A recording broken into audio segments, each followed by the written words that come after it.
En el aquí y ahora, con una flexibilización laboral que con sus idas y vueltas, que con sus pasos por la justicia, sus peleas también en el plano de la calle, sus peleas también en el campo de la discusión y el diálogo entre los interlocutores, en muchos casos inexistente, también en la justicia con sus idas y vueltas.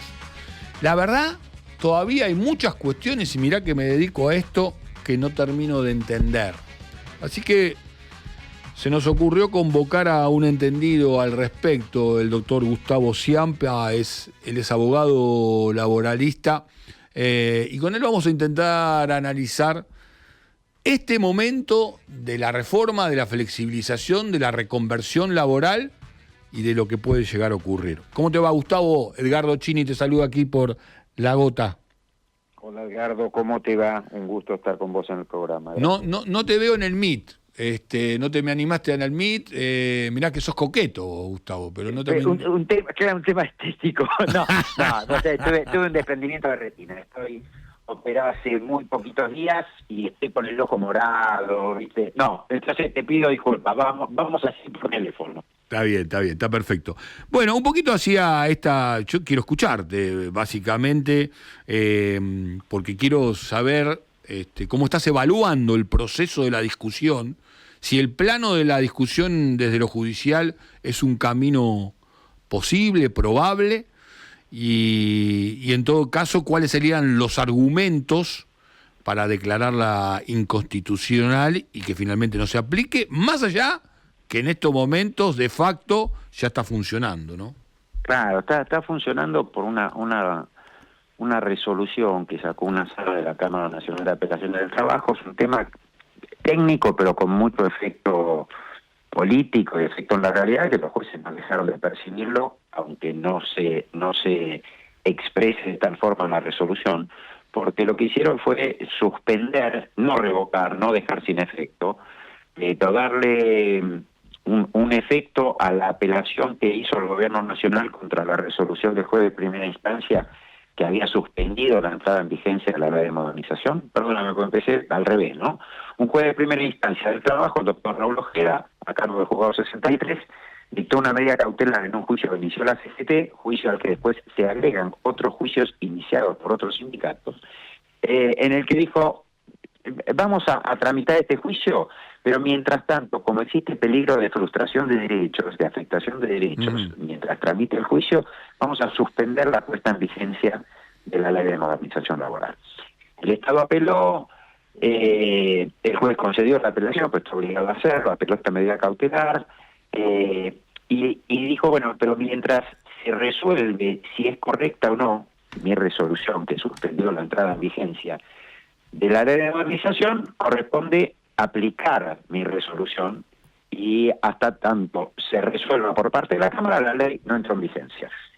El Estado se quejó de esto, y lo que hizo la Cámara de Apelaciones, superior al juez de primera instancia jerárquicamente, fue decir: yo voy a analizar lo que resolvió el juez, pero mientras tanto le doy otro efecto a la apelación del Poder Ejecutivo, suspendo la resolución del juez, entonces la ley de modernización entra en vigencia. Ahora, esto fue muy grave desde lo jurídico, sí, porque tiene errores jurídicos esa resolución. Sí. Pues si bien hay una ley de medidas cautelares contra el Estado que dice: cuando se dicta una medida cautelar contra el Estado y el Estado apela, esa apelación suspende los efectos de la medida cautelar. Igual, pero esto es lo que dicen los jueces, pero esto no es así cuando la medida cautelar fue dictada en protección de sectores socialmente vulnerables. Y los trabajadores y trabajadoras en nuestro país son un sector socialmente vulnerable, no porque lo diga Ciampa, porque lo dice la Constitución Nacional. Sí, hay una sucesión igual, Gustavo, hay una sucesión igual de resoluciones que, digamos, están flojas de papeles, ¿no? Pero claro, pero esta además, déjame darte este dato de color, que es grave, yo digo de color, porque vamos a ver lo jurídico, pero es grave. El juez que resolvió esto, el juez de la Cámara, uno de los dos jueces de la Cámara que resolvió esto, al día siguiente de resolver esto en favor del Poder Ejecutivo Nacional, el juez que se tiene que jubilar en junio, porque cumple los 75 años de edad, pidió prórroga para que le den 5 años más en el cargo del juez de Cámara, Y al día siguiente de que dictó esta resolución en favor del Poder Ejecutivo, el Poder Ejecutivo publica un edicto para prorrogarle por 5 años la designación a este juez. Sí, le prorrogan por un lado la resignación a otro juez. A mí me contó, viste, vos sabés, porque nos conocemos hace muchos años, que en el fondo de mi casa tengo una pajarera. Yo suelto los pajaritos y se meten a oficinas donde me traen después información muy precisa, ¿viste? Los uso como una especie de servicio de inteligencia, pero bueno, más arcaico. Y me contaron que ahí había una intención cierta del juez que había frenado, Ojeda, digo, amenazarlo con prisión directamente porque había sido un desacatado, como decía Hijitus, ¿no? El comisario de Hijitus. También hubo eso. Sí, y en eso porque, a ver, el panorama judicial está muy complicado, ¿eh? No, y esto es un tema... ahora, yo siempre dije que la solución o la superación de este momento de la normativa laboral, de los derechos laborales, ley base, ¿viste? La ley que sacó este gobierno, la situación que viene del macrismo, y ahora la ley base, la ley de modernización laboral es política. No podemos sustentar todo en la justicia, en el Poder Judicial. La solución es política, pero mientras tanto sí, por supuesto, la recurrencia, el recurrir al Poder Judicial planteando la inconstitucionalidad de la ley es una de las herramientas que tienen todos los trabajadores, todas las trabajadoras y todas las organizaciones sindicales, y como tal es una herramienta a utilizar, pero que la solución no es judicial, la solución es política. Hoy en día la situación judicial está complicada, porque además otro fuero, el fuero contencioso administrativo federal, invoca ser él, a pedido del gobierno nacional, ese fuero el que tiene que resolver el planteo de inconstitucionalidad que hizo la CGT y que no sea la Justicia Nacional del Trabajo. Sí, ahí hay otro tema también, que es cuáles son los fueros, digamos, cuáles son los foros que pueden aceptar, digamos, el trabajo, porque hay una competencia también en el orden nacional, en el orden de la ciudad, en el orden de las provincias. Ahora, la pregunta es, por lo que vos decís, el camino del recorrido de la justicia de mínima va a ser muy largo y mientras tanto la flexibilización laboral va a ser aplicada. Claro. Hoy en día podría ser aplicada, que pueda ser aplicada no quiere decir que esté convalidada su aplicación. ¿Qué quiero decir, Edgardo? Para ser claro y dar, algún mensaje en alguna medida esperanzador. Si algún trabajador, alguna trabajadora, le aplican la ley de modernización laboral, ¿qué quiere decir? Le aplican la ley de modernización laboral, no sé, que si lo despiden le pagan la indemnización reducida, que le modifican las condiciones de trabajo, que hacen trabajar más de 9 horas y no le pagan horas extras, que le quieren fraccionar las vacaciones, etcétera. Todas estas cuestiones que incorporó la ley de modernización laboral y que son que degradan los derechos, que afectan los derechos que tenían los trabajadores y trabajadoras, ese trabajador y esa trabajadora puede cuestionar esa resolución de su empleador que se apoya en la ley de modernización laboral y puede reclamar que le paguen las horas extras, que no le fraccionen las vacaciones o que le paguen la indemnización completa o lo que fuere, planteando sí la inconstitucionalidad de la ley. No es que la suerte de todos los trabajadores y trabajadoras o de los derechos de todos los trabajadores y trabajadoras se juegue en este juicio. Si este juicio de la CGT saliera favorable a CGT y se declarara la inconstitucionalidad de la ley, eso sí favorece a todos los trabajadores y trabajadoras.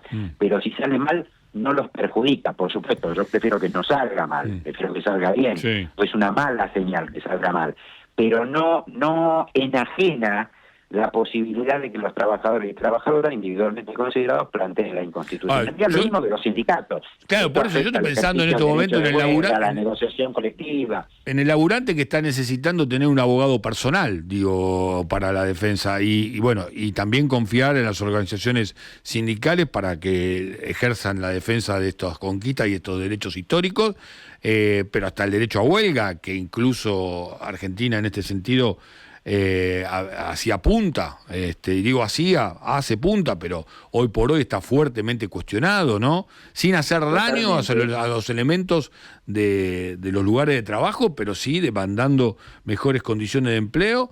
El camino no sería, Gustavo, ir no agarrar todos los artículos e ir artículo por artículo. Por ejemplo, el caso del FAL, ¿no? Este fondo para el despido, ¿no? Que justamente FAL es su sigla tan particular del disparo, del despido. ¿No sería por ahí lograría un éxito más rápido la posibilidad de hacer este tipo de presentaciones y no ir por la totalidad de la ley? Puede ser, mira, puede ser. Yo creo que hay ya otro plano en el que hay que empezar a trabajar, que es el plano internacional. Ajá. Con el plano internacional, digo, más allá de la acción que está tramitando acá en el Poder Judicial de la Nación, que ahora siguen discutiendo en alguna medida la competencia, aunque parecería que todo se inclina a que la causa vaya al fuero contencioso administrativo federal y después tendrá que resolver la Corte. Yo creo que era el momento de empezar a interponer denuncias y acciones planteándola contra el gobierno argentino en el plano internacional ante la Corte Interamericana o ante la Comisión Interamericana de Derechos Humanos y ante la Organización Internacional del Trabajo. Porque, y acá te voy a contar una experiencia personal. Cuando yo era presidente de la corriente de abogados y abogadas laboralistas 7 de julio, fuimos codenunciantes junto con otras organizaciones de derechos humanos, gremiales, de la abogacía, de la judicatura, del gobierno de Mauricio Macri, por una serie de motivos. Nosotros como representación de abogados y abogadas íbamos por esta estigmatización que hacían de los abogados y abogadas calificándonos de mafia, lo recordarás eso, que hablaban de la mafia de los abogados laboralistas, pero además por la represión que había de la protesta social, las intervenciones a los sindicatos, los obstáculos a la negociación colectiva, la persecución contra el derecho de huelga y contra trabajadores y trabajadoras en conflicto, una serie de cosas. Fuimos denunciantes ante la Comisión Interamericana de Derechos Humanos. Y la Comisión Interamericana de Derechos Humanos nos recibió en el marco de las audiencias que celebró para recibir las denuncias contra todos los países del continente, salvo el país donde se celebraban las audiencias, que era en Uruguay. Esto es una tradición de la Comisión, no atiende las denuncias en las audiencias contra el país que es, llamémoslo, anfitrión de la celebración de estas audiencias. Lo atenderá al año siguiente, no es que se olvida, ¿no? Pero no en esa oportunidad. Y fuimos allá en octubre del año 2017 a la ciudad de Montevideo a sustentar esta denuncia y tuvo que ir el gobierno nacional a dar explicaciones. Y en ese momento, para ubicarnos en el tiempo, era el mes de las elecciones de medio término del gobierno de Mauricio Macri, y se venía hablando antes de las elecciones de que el gobierno enviaría un proyecto de reforma laboral regresivo, ¿no? El gobierno lo negaba, más allá de que después al mes siguiente sí envió al Congreso un proyecto de reforma laboral regresivo que no obtuvo sanción. Pero esto se planteó en las audiencias ante la Comisión Interamericana de Derechos Humanos, y la comisión, la relatora de la comisión, dijo en esa audiencia, yo estaba presente, yo intervine en la audiencia por los denunciantes, la relatora dijo que la Comisión Interamericana de Derechos Humanos no iba a aceptar que hubiera una regresión de derechos en un proyecto de ley en la República Argentina, ni en el continente, pero la denuncia era justo en la República Argentina, a propósito de lo que pasaba en la República Argentina. Y esto es un elemento muy importante.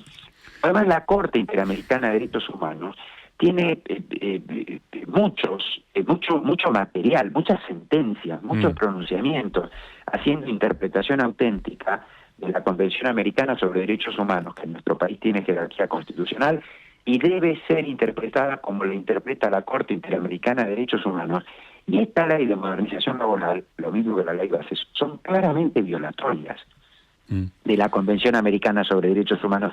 Entonces creo que habría que estar yendo a los organismos internacionales para denunciar al gobierno argentino por violación de la Convención Americana sobre Derechos Humanos, porque entiendo que va a haber algún reproche ya sea de la Comisión o sea de la Corte contra el gobierno argentino, y una exhortación para derogar todos los aspectos de esta ley que son regresivos, tanto en materia de derecho individual del trabajo como en materia de derecho colectivo. Ojalá hay una sea, violación enorme al derecho a negociar colectivamente. ojalá sea así, Gustavo, ojalá sea así, digo, y ojalá se ponga nuevamente, se haga justicia sobre aquellos que son los más débiles.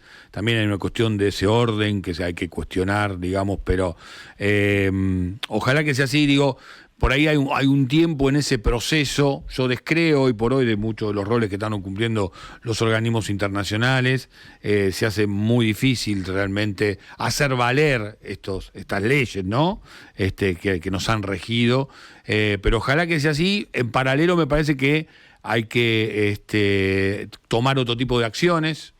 Y te hago una propuesta. Yo sé que estás tapado de laburo, pero sería interesante llevar estas discusiones a los lugares de trabajo, llevar estas discusiones a las organizaciones gremiales, a las organizaciones sociales, y que los trabajadores sepan mucho más cómo pueden defenderse, porque hoy se encuentran en un verdadero estado de debilidad y de incertidumbre frente a mucho de lo que está ocurriendo, ¿no? Yo te hago de moderador, si querés. Estoy completamente de acuerdo. Y esto es, en parte, lo que yo quería decir cuando decía la solución a esto es política. Digamos, claro. Es desde la toma de conocimiento y de la transformación que solo puede hacer la política. La sentencia de un juez no va a transformar.